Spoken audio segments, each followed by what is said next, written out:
Good morning students. Class 10th के लिए अपने मैथमेटिक्स पढ़ रहे थे ना बच्चों। तो क्लास 10th के लिए एनसीईआरटी मैथ्स में अपने ट्रिग्नोमेट्री पढ़ रहे थे, है ना। और ट्रिग्नोमेट्री की अगर बात की जाए तो ट्रिग्नोमेट्री के अंदर इससे पहले 3 से 4 लेक्चर अपने आ चुके हैं। तो बच्चों क्लास 10th में ट्रिग्नोमेट्री की एक्सरसाइज चल रही थी अपने पास 8.2 और 8.2 को अपने जस्टिफाई कर लिया था, काफ़ी हद तक कुछ बातें कर ली थी। और 8.2 के अंदर अपने जो सम ट्रिग्नोमेट्रिकल जो एंगल्स थे उनके बारे में अपने वेरीफाई कर लिया था कि what is the angles of trigonometry and the 0 degree of A 30 and 60 45 and 90। तो both are the angles of any trigonometrical functions. तो स्टूडेंट्स जितने भी अपने ट्रिग्नोमेट्रिकल फंक्शन थे उनके अंदर अपने एंगल्स की वैल्यू पुट आउट करके अपने क्वेश्चंस को वेरीफाई कर रहे थे। तो आज उसके बाद में अपने सेकंड क्वेश्चन कर रहे हैं। हालांकि मैंने आपको होमवर्क के लिए दिया था सेकंड क्वेश्चन, क्योंकि ज़्यादा से ज़्यादा आप प्रैक्टिस पर डिपेंड रहें बच्चों, क्योंकि जब तक आप मैथ्स में प्रैक्टिस नहीं करेंगे तो आपको क्वेश्चंस आप जस्टिफाई नहीं कर पाएंगे, क्वेश्चंस को सॉल्व काफ़ी डिफ़िकल्टी से होगा, है ना। तो ये बात विशेष तौर पर ध्यान रखें। चलो सेकंड क्वेश्चन अपने को दिया गया है वो कुछ इस प्रकार से है। Choose the correct options and justify your choice. अपने को करेक्ट आंसर चूज़ करना है, जस्टिफाई करना है, जस्टिफाई योर चॉइस। अपने को चॉइस जस्टिफाई करनी है, उसके अंदर अपने को कुछ ऑप्शंस दिए गए हैं और क्वेश्चंस दिए गए हैं। देखिए सबसे जो मुख्य बात है, ट्रिग्नोमेट्रिकल जो टेबल थी एंगल्स की वो आपको लर्न करनी थी, तो वैल्यू आपको डायरेक्टली याद होनी चाहिए ना। तो फर्स्ट क्वेश्चंस दिया गया है 2 tan 30। ध्यान से देखिए बच्चों, 2 tan 30 divide by 1 + tan square 30। एक बात समझ में आ रही है क्या कि पूरे क्वेश्चंस के अंदर जो थीटा की वैल्यू है ना वो एक जैसी है। थीटा की वैल्यू 30 दी गई है, तो यहाँ से अंदाज़ा लगाया जा सकता है कि जो थीटा है वो एक ही वर्क कर रहा है। थीटा कौन सा वर्क कर रहा है बच्चों? थीटा जो वर्क कर रहा है वो 30 डिग्री का वर्क कर रहा है। अगर 60 डिग्री का वर्क कर रहा होता तो वैल्यू अपने यहाँ 60 डिग्री की पुट कर सकते थे। अब बच्चों आप समझोगे इस चीज़ को, सॉल्व आउट करते हैं तो एक चीज़ समझ में आएगी कि अगर tan थीटा 30 डिग्री रखा जाए तो क्वेश्चन सॉल्व हो पाएगा क्या? बिल्कुल, क्योंकि tan 30 का जो वैल्यू होता है 1/√3 होता है और 45 का 1 होता है और 60 का कितना होता है √3। ये तीन वैल्यू तो आपको याद होनी ही चाहिए, बेसिक तो पता होना ही चाहिए ना। तो 2 tan 30 और 1 प्लस में tan स्क्वायर 30। पहला तरीका तो ये हो गया कि आप इसके अंदर 1/√3 वैल्यू पुट आउट कर दें और क्वेश्चन का सॉल्यूशन कर दें। ठीक है, सिंपलीफाई तरीके से आप क्वेश्चंस को सॉल्व कर सकते हो, बट ऐसा नहीं करना बच्चों, क्योंकि अपने पूरी मैथ्स को ओरल करेंगे, ट्रिकली करेंगे। तो एक छोटी सी बात ध्यान में रखना कि एक फॉर्मूला अपने पास यहाँ यूज़ करते हैं अपने 2 tan थीटा डिवाइड 1 प्लस में tan स्क्वायर थीटा। प्यारे बच्चों sin 2 थीटा का फॉर्मूला होता है, sin 2 थीटा का फॉर्मूला होता है। सर आप कहेंगे जी sin 2 theta two sin theta multiply cos theta भी तो होता है ना। बिल्कुल, इसी फॉर्मूले से ये आया। बताऊंगा नहीं कैसे आया दोस्तों, क्यों, हाउ, ये नहीं बात करेंगे यहाँ पर कि ये फॉर्मूला आया कैसे, इसको प्रूव कैसे किया, क्योंकि 8.4 के अंदर कुछ अपने ट्रिग्नोमेट्रिकल आइडेंटिटीज़ पढ़ेंगे, वहाँ अपने इन आइडेंटिटीज़ की बात करेंगे कि भाई आया कैसे। तो यहाँ अपने को जस्ट क्वेश्चन सॉल्व करना है और इस पूरी टर्म के इक्वल में क्या sin 2 थीटा है, तो यहाँ लिख सकते हैं क्या sin 2 थीटा कितना अपने पास मल्टीप्लाई 30, हाँ या ना। तो थीटा का मल्टीप्लाई किससे करेंगे 2 से, तो साइन कितना आ जाएगा, sin 30 × 2 = 60। आंसर यही आ रहा है क्या, sin 60। अगर तो आपको ऑप्शन के अंदर sin 60 की वैल्यू दी गई है तो आप यहाँ पर वैल्यू रख देंगे, sin 60 की वैल्यू √3/2 होती है। अगर आपको वैल्यू नहीं दे रखी, आपसे नहीं पूछे ऑप्शन में कि इसकी वैल्यू क्या होगी, तो डायरेक्टली आप यहाँ तक छोड़ दीजिए, आपका आंसर हो जाएगा। तो sin 60 आपके ऑप्शन के अंदर बुक में दिया गया है, तो पूरा आपको वेरीफाई करने की ज़रूरत नहीं है, पूरा सॉल्व आउट करने की ज़रूरत नहीं है, सो दैट कि आपको ये लर्न रखना है कि 2 tan theta divide by 1 plus में tan square theta is equal to sine 2 theta के होता है ना बच्चों। तो ये थोड़ी सी चीज़ें आप ध्यान में रखेंगे। इन फॉर्मूलों के बारे में आगे अपने चर्चा करेंगे, आगे इसको पूरा विस्तार से पढ़ेंगे, लेकिन यहाँ आप सिर्फ इस फॉर्मूले को लर्न रखना, आपको ध्यान ये रखना है कि ये फॉर्मूला यहाँ जस्टिफाई हो रहा है, इसको यहाँ वैल्यू पुट करके अपने डायरेक्टली फाइंड आउट कर रहे हैं। समझ में आ रही है क्या बात? तो सेकंड क्वेश्चन की ओर बढ़ते हैं अपने। प्रश्न नंबर 2 आपकी बुक के अंदर प्रश्न नंबर 2 दिया गया है ट्रिग्नोमेट्री का। बुक में अपने देख लेते हैं, बुक में ट्रिग्नोमेट्री क्वेश्चन नंबर 2। हाँ जी, क्वेश्चन नंबर 2 दिया गया है 1 + 1 - tan square 45 degree divide by 1 + tan square 45 degree. देखो प्यारे बच्चों, क्वेश्चन सेम टू सेम में, ज़्यादा कोई लंबी चौड़ी बात नहीं है। ये जो फॉर्मूला है ये भी तो एक ट्रिकली फॉर्मूला बन रहा है, एक ट्रिग्नोमेट्रिकल आइडेंटिटीज़ है। इसकी जो वैल्यू अभी यहाँ भी आप इसको सॉल्व आउट कर सकते हो डायरेक्टली tan का वैल्यू रख के, क्योंकि थीटा की वैल्यू यहाँ पर 45 डिग्री है। सो ऑन थीटा की जो वैल्यू है स्टूडेंट्स वो 45 डिग्री है, तो डायरेक्टली 45 की जो वैल्यू होती है tan थीटा पर वो कितनी होती है बच्चों? एक ही तो होती है। तो आप यहाँ पर एक रख के आप इसको जस्टिफाई कर सकते हो। अगर आप इसको एक रख के सॉल्व आउट करेंगे तो बिल्कुल इजीली सॉल्व आउट हो जाएगा। आप यहाँ एक रख लीजिए, 1 की स्क्वायर, 1 में से 1 गया 0 अपॉन में 1 + 1 2, तो 2 का डिवाइड आप किस में कर रहे होते हो? 0 में कर रहे होते हो ना, तो आपका आंसर यहाँ से आ जाएगा। चलो अपने इसको डायरेक्टली भी कर सकते हैं। तो 1+ में एक चीज़ ध्यान रखना, आपको अपने माइंड के अंदर एक कैलकुलेशन आनी चाहिए, आपको माइंड के अंदर ये सारी की सारी वैल्यू आपको लर्न होनी चाहिए बच्चों। तो 1 - tan square theta divide by 1 + tan square theta, ये फॉर्मूला होता है cos 2 थीटा का। ध्यान रखना, फॉर्मूला किसका होता है? cos 2 थीटा का। cos 2 थीटा के 2-4 फॉर्मूले और भी होते हैं प्यारे बच्चों, लेकिन अगर cos 2 थीटा को अपने tan के अंदर कन्वर्ट कर देते हैं तो tan के अंदर जो इसका फॉर्मूला वो कुछ ऐसा बन जाता है, 1 - tan स्क्वायर थीटा और 1 + tan स्क्वायर थीटा। तो पूरे क्वेश्चन की जगह अपने 45 की वैल्यू ना रख के डायरेक्टली इस क्वेश्चन के आगे अपने लिख सकते हैं cos 2 थीटा, और cos 2 थीटा की जगह पर 45 है तो 45 रख दिया। 45 का मल्टीप्लाई 2 से करेंगे तो वैल्यू कितनी आ जाएगी बच्चों? 90 डिग्री। और cos 90 डिग्री की वैल्यू कहाँ होती है? cos 90 डिग्री की वैल्यू कितनी होती है प्यारे बच्चों? 0 ही होती है। तो ये चीज़ थोड़ा ध्यान रखना, ठीक है ना। cos 90 डिग्री की वैल्यू कितनी हो जाएगी? 0। तो आंसर कितना है बच्चों? 0।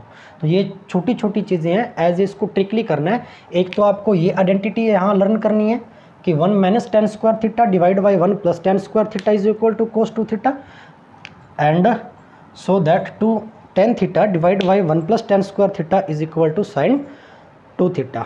Both are the formulas are very important. Okay students, तो ये थोड़ी थोड़ी चीज़ें आपको लर्न करके चलनी है। इसके बाद में अपने बात कर रहे हैं थर्ड क्वेश्चन की ओर बढ़ रहे हैं। तो तीसरा जो आपको प्रश्न दिया गया इसके अंदर, थर्ड क्वेश्चन जो आपको दिया गया है बच्चों, वो ध्यान से देखिए। जस्टिफाई योर चॉइस, ठीक है। ऑप्शन दिए गए नीचे, find the value of this expression is sin 2a is equal to 2 sin a is true when a is equal to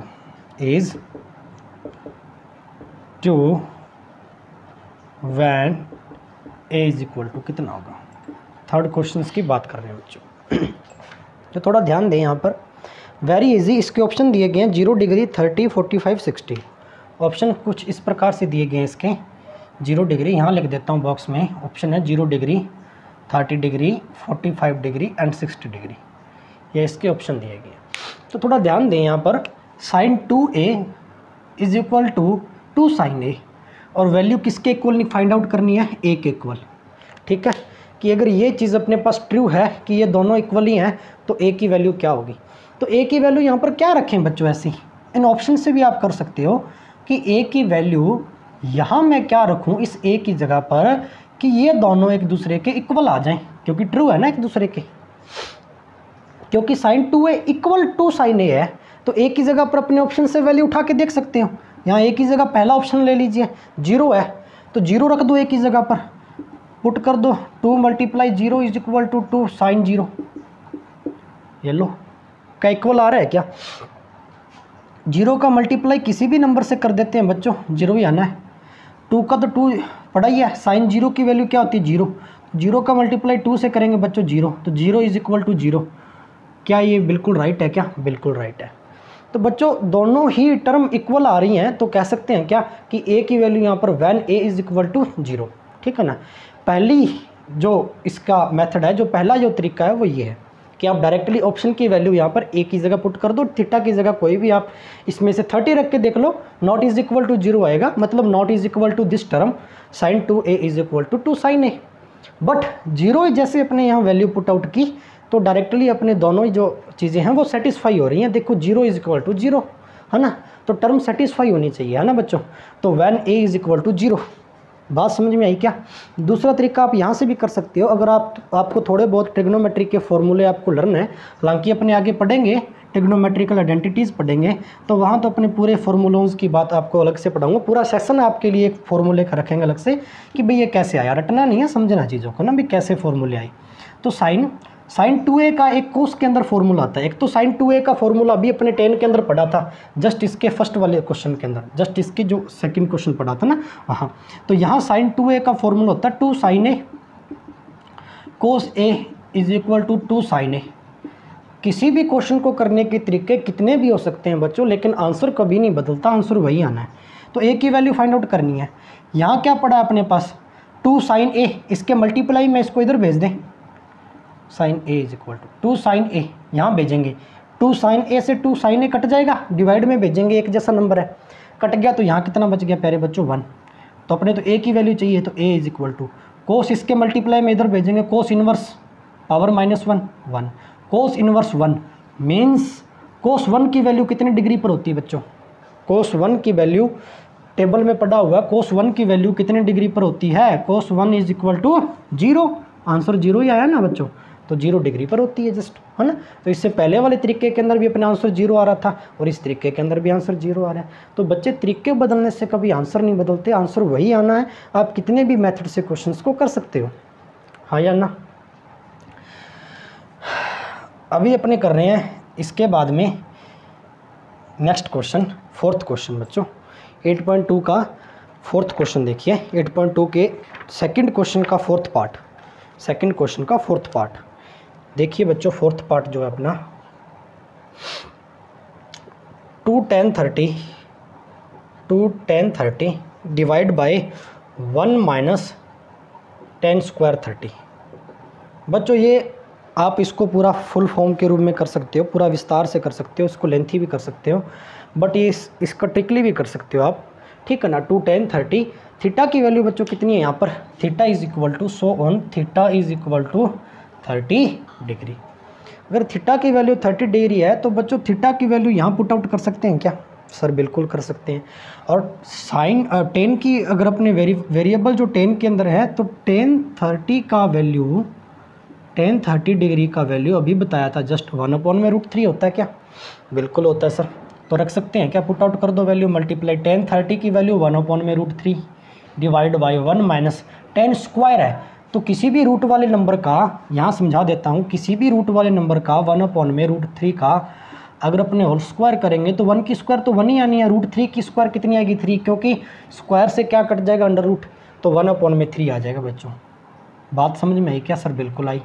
अब यहाँ इसको मल्टीप्लाई कर दो 2/√3, यहाँ इसको अपने सिंपलीफाई करेंगे, 3 1 जा 3, बेसिक फॉर्मूले का एक लेक्चर लगाया तो उसमें समझाया था 3 1 जा 3, 3 में से 1 सब्ट्रैक्ट करेंगे कितना आ जाएगा 2, कितना आ जाएगा यहाँ डिवाइड में आ जाएगा 2/3, लेकिन इसको ऊपर भेजेंगे तो 3/2, तो 2 से 2 कैंसिल आउट हो गया प्यारे बच्चों, बच गया कितना 3/√3। लेकिन 3/√3 जो अपने पास रिमेनिंग बचा है ये अपने ऑप्शन के साथ मैच नहीं कर रहा, और ये मैंने आपको बताया था अच्छे से, ये मैंने आपको बताया था कि डिवाइड के अंदर, डिनोमिनेटर के अंदर, डिनोमिनेटर पार्ट में कभी भी रूट की वैल्यू आ जाए तो उस रूट वाली वैल्यू को ख़त्म करना होता है। जैसे 3/√3 है तो इस √3 को अपने यहाँ से रिप्लेस करेंगे स्टूडेंट्स, तो अपने पास वैल्यू क्या आएगी, थोड़ा ध्यान दें, वैल्यू क्या आएगी, तो आप कहेंगे सर दोनों ही तरफ, दोनों ही वेरिएबल में √3 का डिवाइड कर दो। यहाँ अगर √3 का मल्टीप्लाई करेंगे तो ऊपर वाले नंबर से ऊपर वाले नंबर से मल्टीप्लाई करेंगे तो √3 का √3 से मल्टीप्लाई 3 से 3 कैंसिल, आंसर कितना आ गया √3। तो प्यारे बच्चों ट्रिग्नोमेट्रिकल एंगल्स की जो टेबल है उसके अंदर रूट जो 3 है वो tan के अंदर, tan की बात कर रहे हैं ना, tan 30 डिग्री, tan के अंदर, ठीक है, tan के अंदर √3 जो है वो कितने डिग्री पर आता है प्यारे बच्चों, 60 डिग्री पर। तो ये √3 जो वैल्यू है वो tan 60 की है। किसकी वैल्यू है, tan 60 की। ऑप्शन के अंदर अपने को tan 60 दिया गया है, तो tan के अंदर वेरीफाई करेंगे। कोट के अंदर वेरीफाई भी हो सकता है, √3 है वो कोट की 30 की वैल्यू होती है ना, कोट 30 की वैल्यू भी होती है, तो ये थोड़ा ध्यान रखना। लेकिन अपने ऑप्शन tan 60 दिया हुआ है तो अपने ऑप्शन के अकॉर्डिंग आंसर देंगे बच्चों, ठीक है। तो ये हो गया आपका 4th पार्ट। इसके अंदर कंप्लीट है क्या सर? बिल्कुल है। तो सेकंड क्वेश्चन कंप्लीट हुआ। अब बात कर रहे हैं थर्ड क्वेश्चन की, ठीक है। थोड़ा ध्यान दें, थर्ड क्वेश्चन की बात कर रहे हैं। तो थर्ड क्वेश्चन में अपने चीज़ों को कैसे सॉल्व आउट कर रहे होंगे वो देखिए। थर्ड क्वेश्चन बहुत ईजी है बच्चों, थोड़ा ध्यान दें इधर। थर्ड क्वेश्चन अपने को जो दिया गया है, if tan 30, third question, if tan a plus b is equal to √3 and tan a minus b is equal to 1 upon में √3। तो यहाँ पर अपने को कुछ इंस्ट्रक्शंस दिए गए हैं। 0 degree is less than a plus b is less than 90, ठीक है। Find a and b, find a and b, find करनी है बच्चों a और b की वैल्यू। लेकिन उसके अंदर उसने एक अपने को कंडीशन दी है कि a is greater than b, कि a की वैल्यू है बच्चों वो ग्रेटर देन होनी चाहिए किससे, b से। कंप्लीट है क्या बात? बिल्कुल हो जाएगी ग्रेटर देन। जस्टिफाई करते हैं क्वेश्चन को। tan a plus b, tan a plus b is equal to √3 अपने पास है ना, इक्वल टू √3। तो a प्लस b की वैल्यू निकाल दें। tan यहाँ पर मल्टीप्लाई में इधर चला जाएगा तो tan √3, tan इनवर्स √3। तो tan √3 कितने डिग्री पर होता है बच्चों, 60 डिग्री पर। ये चीज़ समझ में आ रही है क्या? ये tan मल्टीप्लाई है, मैंने इसको इक्वल के अंदर भेज दिया है ना। तो इक्वल के अंदर रिप्लेस करेंगे यहाँ से tan, और tan √3 वैल्यू कहाँ पर होती है, कितने डिग्री का एंगल बनाती है √3 पर, tan की वैल्यू टेबल में देखिए बच्चों 60 डिग्री की। सेकंड टर्म अपने पास क्या है, सेकंड टर्म देखिए ध्यान से, tan a minus B upon में इज़ इक्वल टू 1 अपॉन में √3। तो यहाँ से भी a माइनस बी की वैल्यू अपने फाइंड कर लेंगे, tan को उधर भेजेंगे, tan इनवर्स 1 अपॉन में √3। tan 1 अपॉन में √3 कितने डिग्री पर होता है बच्चों, 30 डिग्री पर। तो यहाँ देख लीजिए अपनी इक्वेशन आ गई 30 डिग्री। दोनों इक्वेशन को ऐड कर दीजिए, माइनस a से तो एक कट गया, 2b is equal to 60 minus 30, b की वैल्यू यहाँ से कितनी आएगी बच्चों, 2 से अपने इसको काटेंगे 50। b की वैल्यू अपने पास 15 आ गई। अब b की वैल्यू है वो इस इक्वेशन के अंदर रख दो, equation number first, equation number 2। तो फर्स्ट इक्वेशन में पुट आउट कर दो b की वैल्यू। फर्स्ट इक्वेशन क्या थी, a plus B is equal to 60, ठीक है ना। तो a की वैल्यू फाइंड करनी है, प्लस b की वैल्यू अभी अपने जस्टिफाई की 15 इज इक्वल टू 60। तो a की वैल्यू यहाँ से फाइंड आउट करेंगे। 15 क्या पॉजिटिव है, उधर इक्वल में जाएगा नेगेटिव हो जाएगा, तो 60 माइनस 15 कितना हो जाएगा प्यारे बच्चों, 45। तो a की वैल्यू कितनी आ गई, 45। तो प्यारे बच्चों क्या ये इस कंडीशन को फॉलो कर रहे हैं क्या, सेटिस्फाई हो रही है क्या? a की वैल्यू 45 है, इज़ ग्रेटर देन b की वैल्यू क्या, 15 है। तो ये बात भी बिल्कुल अपने कंडीशन सेटिस्फाई है, a और b की वैल्यूज़ भी आ गई, कंडीशन भी सेटिस्फाई है, अपना आंसर भी आ गया, क्वेश्चन सोल्व भी हो गया। तो कभी भी ऐसा क्वेश्चन आ जाए जो इक्वेशन के अंदर बन रहा हो, tan a plus B is equal to tan a minus B, यहाँ कोट भी दे सकता है, साइन भी दे सकता है, कोस भी दे सकता है। तो ज़्यादातर क्या करेंगे अपने, यही चीज़ करेंगे कि a प्लस बी और a माइनस बी की यहाँ से वैल्यू निकालेंगे, ताकि वो किस में कन्वर्ट हो जाए, इक्वेशन में कन्वर्ट हो जाए, इक्वेशन में कन्वर्ट हो जाए, है ना। तो आगे जो अपने पास जो ट्रिग्नोमेट्रिकल फंक्शन होगा उसको इक्वल में भेजेंगे, तो कोई ना कोई थीटा की वैल्यू बनी जाएगी एंगल्स के अंदर ना, अपने आप ही एंगल्स में कन्वर्ट हो जाएगी बच्चों। तो थर्ड क्वेश्चन भी आपका कंप्लीट हुआ, है ना। ध्यान से समझते जाना है। 8.2 का fourth question, last and final. हालांकि मैंने आपको सभी ये क्वेश्चन होमवर्क में दिए थे, आज 8.3 आपको करवानी थी, लेकिन बच्चे 8.3 आपने की ही नहीं, मतलब 8.2 के सभी क्वेश्चंस आपने सॉल्व आउट नहीं किए, है ना। ये थोड़ी चीज़ ध्यान में रखा करो, होमवर्क में जो देते हैं वो किया करो, नहीं आ रहा है तो आप पूछो, ठीक है बच्चों। Question number fourth, question number 4 देखिए बच्चों। क्वेश्चन नंबर 4 है कि state whether is the following are true और false, justify your answer. True and false बतानी है अपने को। 4th क्वेश्चन में ट्रू एंड फॉल्स अपने को जस्टिफाई करनी है। इसके अंदर फर्स्ट क्वेश्चन आपको दिया गया है साइन ए प्लस बी क्या इक्वल होता है क्या साइन ए प्लस साइन बी के? सर नहीं होता जी, क्योंकि ये तो पूरा फॉर्मूला ही बन रहा है ना। मैंने कल ही तो बताया था आपको 8.2 करवाते समय। 8.2 चैप्टर जब आपने स्टार्ट किया था तो वहाँ इसका यूज़ तो किया था। साइन ए प्लस बी का फॉर्मूला क्या होता है? साइन ए कोस बी प्लस कोस ए साइन बी। तो यहाँ तो इसके इक्वल बन ही नहीं रहा, तो ये नॉट इक्वल है ना, इसके नॉट इक्वल है, तो इसीलिए ये क्या हो गया? फॉल्स हो गया। This equations are false. ये तो आप फॉर्मूले से डायरेक्टली फाइंड आउट कर सकते हो, लेकिन आप इसका सोल्यूशन करना चाहते हो ना, तो यहाँ पर ए और बी की वैल्यू को लेट कर लो। Let A and B is equal to, A is equal to 30 and B is equal to 60। Let कर लिया, तो यहाँ वैल्यू रख दो। Sine 30 plus 60 is equal to, यहाँ रख लो sine 30 plus sine 60। Sine 30 plus 60 90, तो ये साइन 90 हो गया बच्चों। साइन 30 की वैल्यू कितनी होती है? 1/2। साइन 60 की √3/2। ठीक है, साइन 90 की वैल्यू 1, तो ये आ गया 1/2 √3/2। क्या ये इक्वल है? क्या 1 के इक्वल है क्या ये वैल्यू? नॉट इक्वल है। क्या है? नॉट इक्वल है बच्चों। ठीक है ना, तो it is a term of the false, it is a not to be a true. हाँ या ना? बिल्कुल हाँ। तो आप इसको टू बी ए प्रैक्टिकली भी कर सकते हो, प्रैक्टिकल करके दिखा दिया। लेट कोई भी आप एंगल लेट कर सकते हो, यहाँ पर लेट 60 एंड 30 ए और बी की जगह। और डायरेक्ट फार्मूला तो होता ही है, और फार्मूला इसके इक्वल तो होता ही नहीं कभी भी, है ना, साइन ए प्लस बी का। तो ये चीज़ें आपको ध्यान में रखनी है बच्चों। तो 4th का फर्स्ट क्वेश्चन कंप्लीट हुआ क्या? सर हो गया। 4th का सेकेंड क्वेश्चन देखिए। 4th नंबर का सेकेंड क्वेश्चन देखिए बच्चों। The value of sine theta increase as the theta increase. द वैल्यू of sin theta increase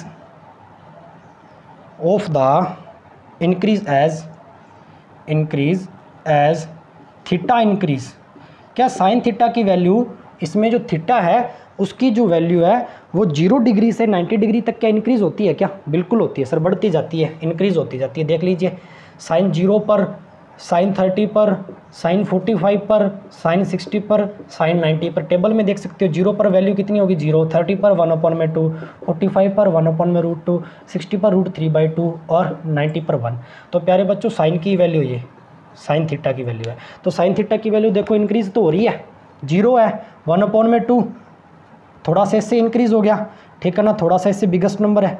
1/√2 की वैल्यू कितनी होती है? 1/1.414, है ना। तो ये 1 से ज़्यादा ही है ना, 1 से तो बड़ा ही है, मतलब हाफ से थोड़ा बड़ा है ना। तो ये हो गया 1/√, इससे थोड़ा सा बड़ा हो गया, ये इससे थोड़ा सा बड़ा इससे। तो theta is equal to increase, तो it is the term of true, है ना।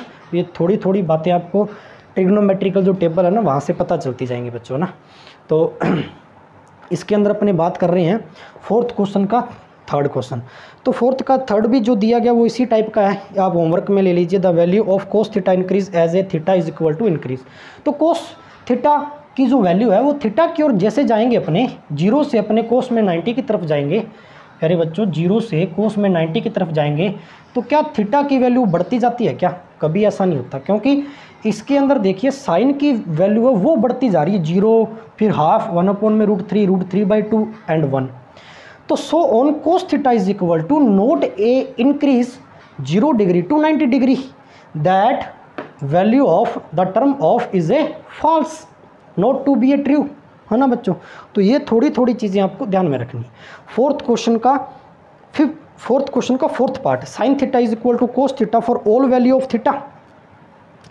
क्या ऑल वैल्यू थीटा पर इक्वल होती है क्या? साइन थीटा, यहाँ आप समझिए, sine theta is equal to cos theta, theta की सभी वैल्यू पर इक्वल होता है क्या? सर नहीं होता, थीटा की सभी वैल्यू पर कभी इक्वल नहीं होता। ओनली फॉर दो जो टर्म है मैंने बताया था टेबल में, वो 45 पर इक्वल होती हैं।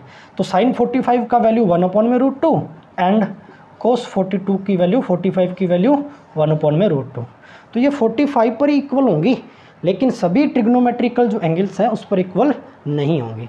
तो it is the term of a false, ठीक है, not to be a true. Okay students, तो फोर्थ का फिफ्थ क्वेश्चन है cos A is not defined for A is equal to 0। बिल्कुल, ए की वैल्यू 0 रख दो कोट पर, तो कोट थीटा कोट 0 पर ए की value means A is equal to 0। तो कोट 0 की वैल्यू कितनी होती है, इनडिफाइन तो होती है ना, इनडिफाइन तो होती है। तो इनडिफाइन अपने को फाइंड करनी, it is a true not to be a false. Okay बच्चों, तो 8.2 आपकी कंप्लीट हुई क्या सर? बिल्कुल होगी, है ना। तो 8.2 तो कंप्लीट होगी। इसके बाद में 8.3 करेंगे, और 8.3 के अंदर अपने सम स्पेसिफिक एंगल्स के बारे में अपने पढ़ेंगे कि एंगल 90 पर कितना होगा ना, 270 पर कितना होगा। तो वो सारी की सारी बातें अपने 8.3 में पढ़ेंगे बच्चों। और 8.4 के अंदर तो आपको पता है ट्रिग्नोमेट्रिकल आइडेंटिटीज़ के बारे में अपने चर्चा करेंगे। तो बच्चों आज के लिए इतना ही, बस आप सेशन को देखते रहें, कंटिन्यूटी नोट्स बनाते रहें अपने ना। साथ ही साथ मैथमेटिक्स के जब अपने स्कूल ऑफलाइन हो जाएंगे तो आपके नोट्स आपके पास होने चाहिए मैथमेटिक्स के। ओके बच्चों, तो गुड बाय। ठीक है, तो 8.2 एक्सरसाइज आपकी कंप्लीट हुई। कल करेंगे बच्चों 8.3।